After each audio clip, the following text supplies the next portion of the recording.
محترم احباب، السلام علیکم ورحمۃ اللہ وبرکاتہ۔ اردو ادب کی آج دوسری نشست میں میں ڈاکٹر نوید عبدالجلیل آپ تمام احباب کا تہہ دل سے استقبال کرتا ہوں۔ محترم احباب، گزشتہ کی نشست میں ہم نے 20 سوالات پر تفصیلاً گفتگو کی اور امید ہے کہ ان سوالات کے ذریعے سے آپ کی معلومات میں اضافہ ہوا ہوگا۔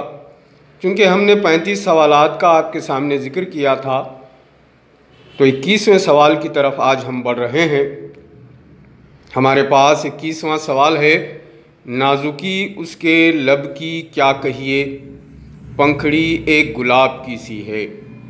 اس شعر میں وجہ تشبیہ کیا ہے؟ اس سے متعلق یہ سوال ہے، اور اس شعر میں تشبیہ دی گئی ہے نازکی کی وجہ سے۔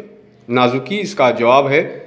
سوال نمبر 22: خطابند شعر اس صنف میں پایا جاتا ہے۔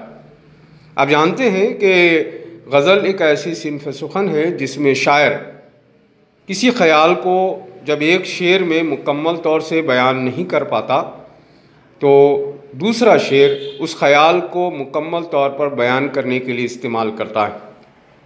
تو ایسا شعر دراصل خطابند شعر کہلاتا ہے، اور اس کی پہچان کے لیے ان اشعار کے درمیان میں خاف لکھا جاتا ہے۔ تو خطابند شعر دراصل غزل کے اندر استعمال کیا جاتا ہے، اس شعر میں، اس صنف میں پایا جاتا ہے۔ آئیے سوال نمبر 23 کی طرف بڑھتے ہیں، اور سوال نمبر 23 ہے: تشبیہ، استعارہ، مجاز مرسل اور کنایے کا تعلق اس علم سے ہے، اور جواب ہے علم بیان۔ علم بیان کے اندر ہی تشبیہ، استعارہ، مجاز مرسل اور کنایہ استعمال کیا جاتا ہے۔ سوال number 24: the wings of fire نامی کتاب کے مصنف ہیں APJ عبدالکلام، اور انہی کی کتاب ہے پرواز۔ APJ عبدالکلام نے جو کتاب لکھی دی ونگز آف فائر۔ سوال نمبر 25 کی طرف ہم بڑھ رہے ہیں۔ سوال نمبر 25 ہے: جملے کا پہلا جز کہلاتا ہے۔ جملہ جس سے جملے کی شروعات ہوتی ہے وہ پہلا لفظ کہلاتا ہے مبتدا۔ مبتدا جملے کا پہلا جز ہوتا ہے۔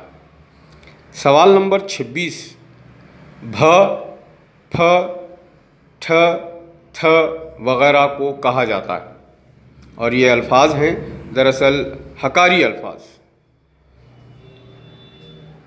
سوال نمبر 27 ہے: شعری محاسن کو اجاگر کرنا اور اس سے لطف اندوز ہونا کہلاتا ہے۔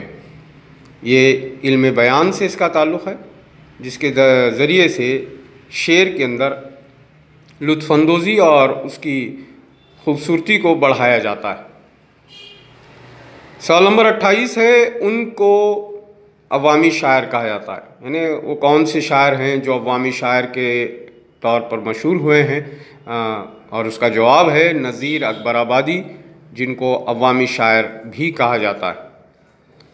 سوال نمبر 29: ایسا لفظ جو فعل کی خصوصیت کو بتائے کہلاتا ہے، تو اس لفظ کو کہتے ہیں متعلق فعل۔ سوال نمبر 30 ہے: معنوی لحاظ سے جملے کی قسمیں کتنی ہیں؟ معنوی اعتبار سے جملے کتنے اقسام کے ہوتے ہیں، اس سے متعلق سوال ہے، تو جواب ہے جملے معنوی اعتبار سے 2 ہوتے ہیں۔ سوال نمبر 31: چٹکی بجانا کہلاتا ہے، تو یہ جواب اس کا ہے سمعی اشارہ۔ اشاروں کی زبان میں چٹکی بجا کر کسی کو اپنی طرف متوجہ کرنا، یہ سمعی اشارہ کہلاتا ہے۔ اور سوال نمبر 32 ہے: غزل کے دوسرے شعر کے دونوں مصرعوں میں اگر قافیہ ردیف کی پابندی کی جائے تو ایسا شعر دراصل حسن مطلع کہلاتا ہے۔ یہ حسن مطلع کا تعلق بھی غزل سے ہی ہوتا ہے۔ جیسے آپ جانتے ہیں غزل کا پہلا شعر مطلع کہلاتا ہے، دوسرا حسن مطلع ہے، اور آخر کا وہ شعر جس میں شاعر اپنے نام کا استعمال کرتا ہے، تخلص کا استعمال کرتا ہے، اس کو مقطع کہتے ہیں۔ تو غزل کے دوسرے شعر میں بھی اگر ردیف اور قافیے کی پابندی کی جاتی ہے تو ایسے شعر کو کہا جاتا ہے حسن مطلع۔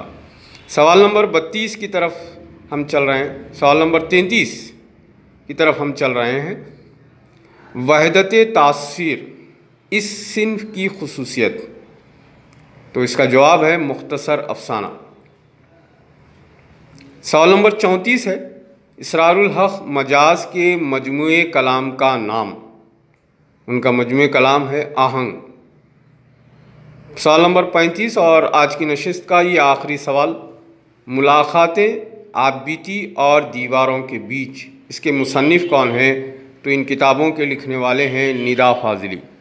تو محترم احباب، اس طرح سے 35 سوالات جس کا ہم نے کل وعدہ کیا تھا، آج 35 سوالات مکمل ہو رہے ہیں، اور ہم اس امید کے ساتھ کہ آپ کی معلومات میں بخوبی اضافہ ہوا ہوگا، آپ سے خواہش ہے کہ آپ اپنے خیالات سے ہمیں واقف کروائیں، اور ایسے احباب جنہوں نے ہمارے اس یوٹیوب چینل کو سبسکرائب نہیں کیا ہے، ہم ان سے ادباً التماس کرتے ہیں کہ وہ اس یوٹیوب چینل کو سبسکرائب کریں، تاکہ اس سے ہماری ہمت افزائی ہو اور ہم بہتر سے بہتر ویڈیو آپ کے سامنے پیش کرنے کی کوشش کریں۔ والسلام۔